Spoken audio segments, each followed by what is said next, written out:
Hello YouTube, how are you all doing today? I hope you all are doing pretty good, and welcome to Dark Souls 2 Skull of the First Sin Part 3. I almost said Dark Souls 3. That will be a fun game though.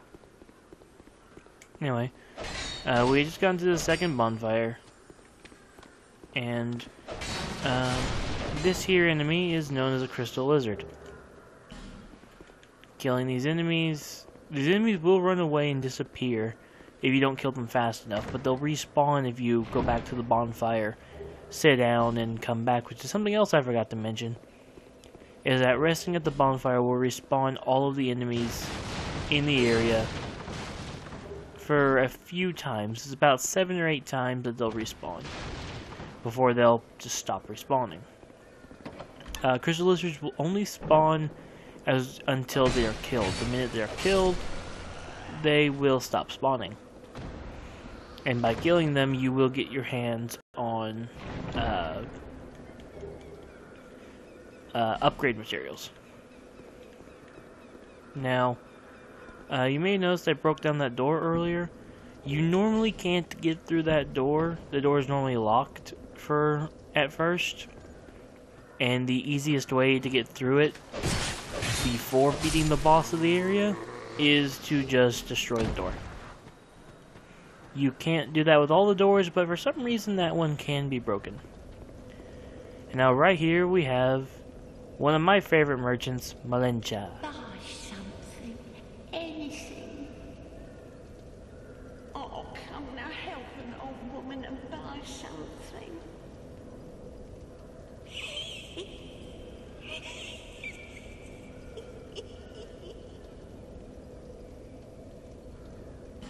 She's a bit of a creepy old woman, but she has some interesting stuff for you. She sells the Traveling Merchant set, and the head of this set is a pretty useful one. It'll increase your item discovery rate, so like I was getting all those swords and knives and stuff from the inventory leading up to this point, this will increase those odds of them dropping. Now she also drops a few items, one of which being a key that we need in Majula. And she also sells a couple things of magic and whatnot. Now you want to talk to her all the way through. My name is Malencha. You're a stranger to this land. Oh, we get as strangers these days. Everybody's gone and run off. Drang Lake's been a pile of rubble since the war fought long, long ago. And the giants crossed the sea. Seemed like the battles would never end. Poor folk like myself had nary a place to sleep. That's why I keep all me things right with me. You may travel light, but methinks you bear a burden of your own.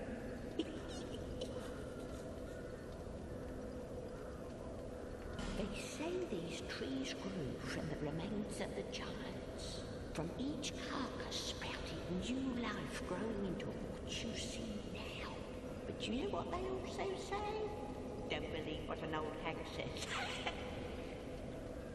It's high time that I pick up a move. I've a bargain for you next time we meet, my love. Okay. Once she says that, she won't leave until after you kill the boss of this area. When she does leave, she'll head to Majula, where she'll sell an unlimited supply of life gems. Thanks. So if you find yourself running low on healing, that's a good place to get some. Now, the reason I bought the key is that we're going back to Majula. This is the key I needed to talk to the guy I mentioned the last episode, who, if I didn't have the item, would just be sitting on his butt all the time. And what you just saw there is that you can warp to any other bonfire that you've lit in the game. Yeah, and the Emerald Herald will sometimes be stalking the bonfire waiting for you to appear. Anyway, but over here we have Leningrad, the first blacksmith of the game. Oh, it doesn't matter. Just help me open this door. I packed my tools in here, seeing it was vacant. But now somebody's gone and locked the door. I'm a blacksmith. I'm nothing without my tools. Bring me that key. Chop chop. He is a bit of an asshole. However, Leningrass is one of the best merchants in this game. Now coming in here, you can loot the building and steal a small bow from Leningrass. Now, he'll remain out here, even after you talk to him. Very good. Now I can get to work. But first, let me set up. Come again later. And what he means by coming in later is go sit your butt down at the fire. You do this and he'll move on to inside the shop, where he can now make stuff. You, stand back. This is dangerous work. The name's Leningrass, just a simple blacksmith. And you are, another useless traveler. A man ought to labor with his feet planted firmly in the earth. Not roam around like you flirtatious vagabonds. Oh, what does it matter? Go on, show me what you've got. Your equipment. Let me have a look. But do it quick. And now Leningrass is where you'll go to repair your items if you have broken them. And you can also reinforce your equipment that you've gotten throughout the game, or the stuff you started with. Both your weapons and your armor will be upgraded. These cost Titanite shards and souls to do so. You can also buy weapons from Leningrass, and he's got a pretty nice selection of weapons. But at this point, the only weapons I can use that he sells are the broadsword and the longsword. And I already have a broadsword. But I'm going to go ahead and buy the rapier from him. You can also buy arrows. And you can buy a total of 10 Titanite shards from him, and repair powder. Now, repair powder is a consumable that, when you use it, will restore the durability of all your equipment you currently have on. So your weapons and everything, if that bar is almost broken but you're far away from a bonfire, you can use repair powder instead of going back to the bonfire. Very useful item to have. But Leningrass will only ever sell one. Once he's out, he's out. You'll never get more. Which just kind of sucks, because you have to think he has an unlimited supply if you can fix your stuff all the time. And so now we'll continue to move forward further and further into this place. And we'll kill a bunch of soldiers if the soldiers don't kill me first. And we have this guy.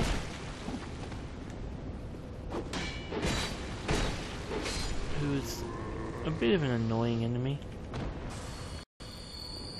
Just because the halberds have really wide areas of attack. Now this guy dropped a firebomb, which is going to be helpful for a part here in a little bit.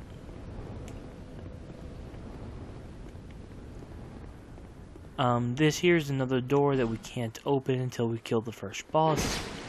Then we have this guy that I've never understood why he's just kind of sitting there on his hands and knees. It's never made any sense to me.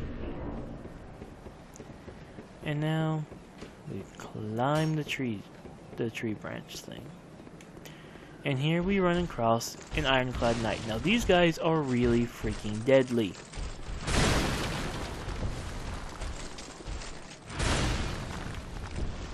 What I'm trying to do is I'm trying to get him to do that. Their attacks will blow up those black barrels, because those black barrels are barrels of gunpowder, and I ran out of stamina there. Damn it. They're barrels of gunpowder, so their attacks will actually destroy them and set them off. So that's a good way of dealing with those enemies is, if you have the opportunity, get them to blow themselves up. Yeah.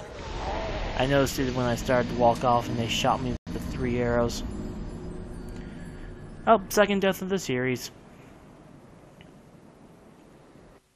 Woo. It's not gonna be one of the last deaths I get either. But I do hope you all are enjoying this content. I am going to work harder at trying to give the content out on a more regular basis.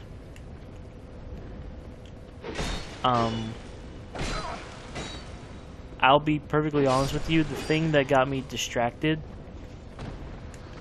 the past couple weeks, that kept me from uploading like I said I would, was Metal Gear Solid Phantom Pain. I started playing it for a little bit, and I started getting a bit hooked on it, and I kept forgetting to record videos. So I do apologize for that. And I hope that these 3 videos I'm uploading this weekend will help make up for the lack of videos from the last 2 weekends. But hey, now we get to watch this guy blow himself up again. So you see, death in this game isn't always a negative thing.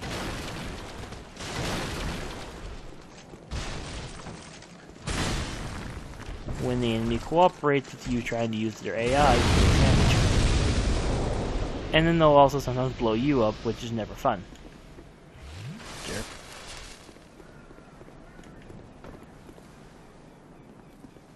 Yeah, but we'll walk up slowly, and he still freaking spotted me. This time he falls to his death, so that works for me. Now we do have enemies over there that are trying to shoot me. Unfortunately, I don't have the dexterity required to wield the bow, but I can do this. Putting myself at a bit more of a risk of dying, but I can go ahead and get something else that I kind of need, once again, for something back in Majula.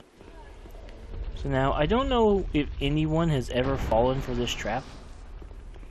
I've never seen anyone get hit by it. But it always happens, and it always kills that one person. Then we have this random enemy here, shooting a bow at me. And then over here we have Cartographer Kale. Oh, I'm sorry. I was just daydreaming, I think. I'll be honest. Talking to the people and listening to what they say is not too terribly important. There are some hints to the lore, so if you really want to know or get an idea somewhat on what you think the lore is, then you can listen to them talk, but listening to them talk takes too long. What I got from Kale there was I got the key to that house in Majula that we couldn't open earlier in the last video. We could not open that one house, and I said that we'd get the key later. We just got the key now.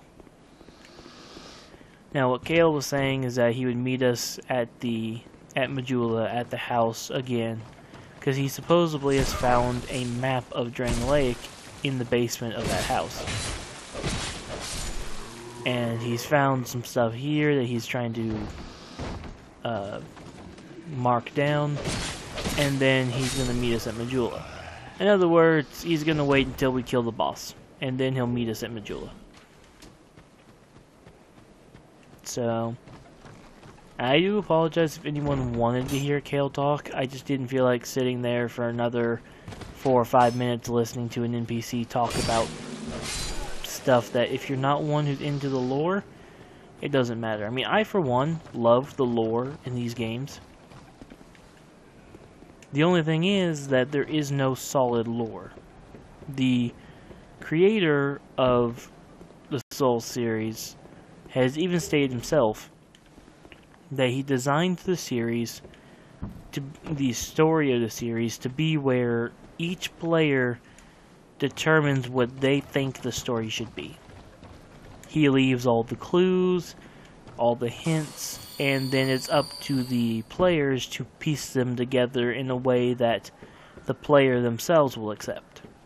So, different people have different thoughts on the lore and what they believe to be the true lore.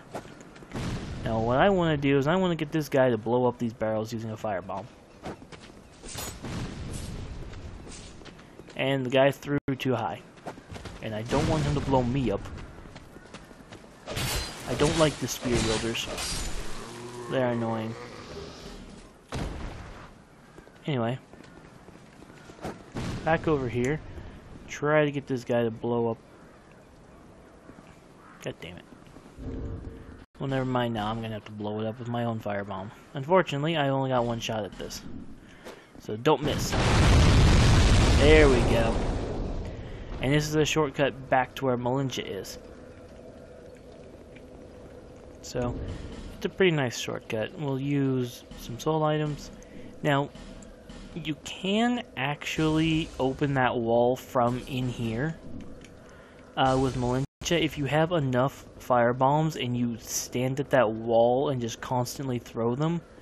Eventually, the fire from the fire bombs goes clips through the wall,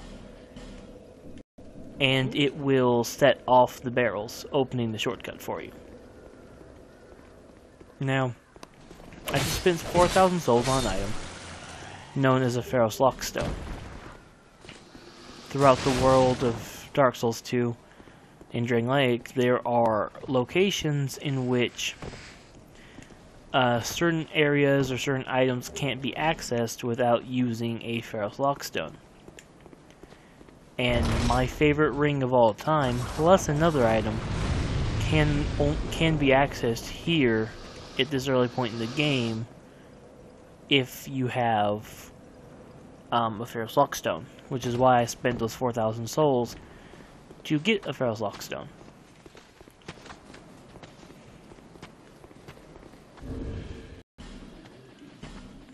I'm going to go ahead and equip an item and hopefully not die. Well, that's new. Never seen the enemies jump back like that. But yeah.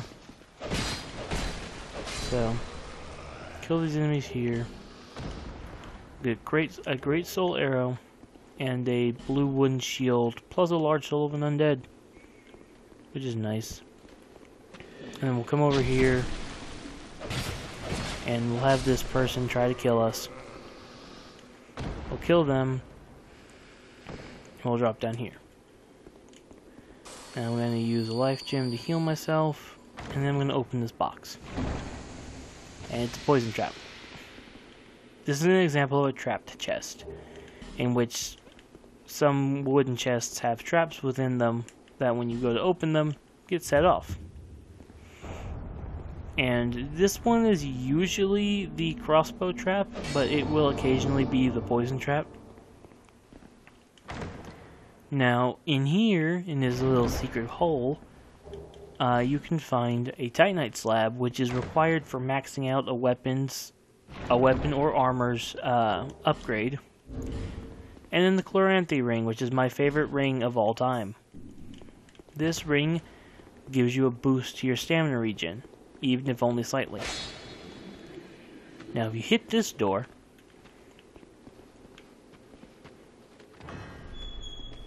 there is a group of enemies that will open it. My first several times playing Dark Souls 2, I never knew how to get this door open. I never could figure it out until watching a video one time about the game and finding out that that all you have to do is hit the door and the enemies on the inside will open it. Which was always something that kind of irritated me when I found out, because it's like, really? That's all it is? Just hit the door?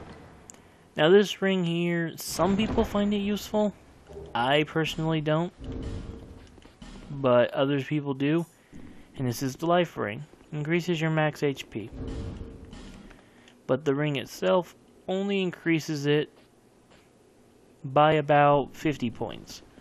So you get 50 extra health, which isn't too much of a boost, but it can be useful. Every little bit counts at times. And we're a little bit past the 20-minute mark, so I'm gonna leave things off here, and when we come back we will continue our way through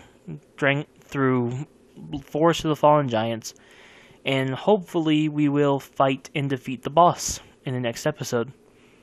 Until then, so long.